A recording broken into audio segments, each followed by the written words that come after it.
ভাৰতবৰ্ষ জুৰি গৃহীত হৈছে আৰু আমি সদৌ ছাত্ৰ সন্থাৰ লগতে খিলঞ্জীয়া ৰাইজে আমি কেতিয়াও কাখন আমি মনা নাছিলো আৰু কেতিয়াও নেমানো সেইটো আমাৰ স্পষ্ট কথা এটাই কথা আজি অসমলৈ অহাৰ লগে লগে আবেদন কৰাৰ লগে লগে তেখেতে নাগৰিকত্ব লাভ কৰিব কিন্তু আমি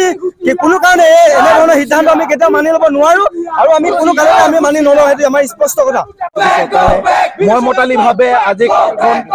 বলবৎ কৰিছে আৰু এই কথা আমি অতিকৈ দুখ পাইছো অসমীয়া হিচাপে কাৰণ কাৰ আন্দোলনত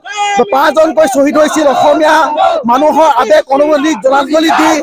বলপূৰ্বকভাৱে বিজেপিয়ে কাৰখন আজি বলবৎ কৰিলে আৰু আমি এটাই কথা ৰাজবংশী হিচাপে ক'ব বিচাৰিছো তাৰ বিৰুদ্ধে প্ৰতিবাদ হৈছিল আৰু অনাগত দিনতো হৈ যাব কাৰখন বলবৎ হয় বা বলবৎ কৰে বিজেপি চৰকাৰে ৰুল ফ্ৰেম কৰে ৰুল তৈয়াৰ কৰে অযোগ্য কৰে আমি সেইবিলাক একো আমি বুজি নাপাওঁ কথা হ'ল অসমীয়াই কেতিয়াও কাম মনা নাই আৰু নকৰে আৰু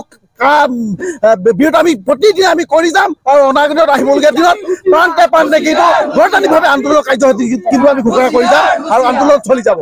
অতিকৈ ভয়ংকৰ কাৰণ অসমখন কোনো বিদেশী চৰণীয়া পথাৰ নহয়